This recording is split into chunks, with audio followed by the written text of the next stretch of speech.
At HCC, our mechatronics program takes advantage of the fact that we already have mechanical engineering, we have electronics engineering, and we have things like software, and we combine all this into a program that gives you the skills you need in the industrial situations.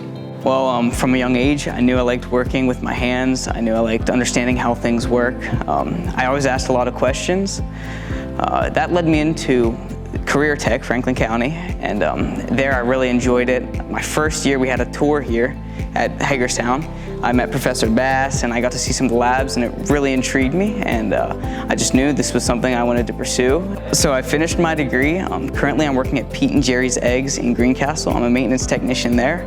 I guess my goals from now are kind of to pursue the jobs specifically, or the tasks within this company, and I also hope that I can get some more education from there, maybe robotic. I'm not sure what that looks like yet. Well, if you are not necessarily the college type, but you have always enjoyed learning about how things work and figuring that out by your hands, we've got the right program for you here at HCC's Mechatronics and Industrial Technology program.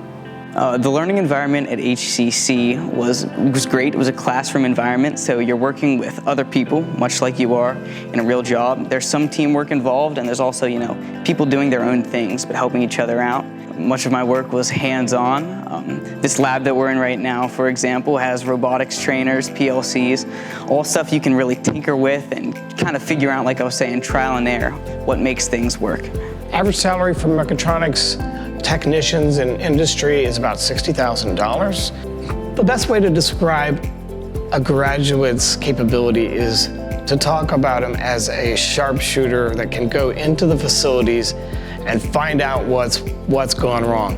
Time is money when it comes to production, and it's very valuable to have somebody with the skills that can come in, ask the right questions, find out what's going on, and start developing a solution quickly. So our distribution centers are going to be another opportunity for our graduates, because in those facilities a lot of automation is happening. We need technicians that can program the control systems, troubleshoot any mechanical problems in those sorters. There's a lot of opportunity there too.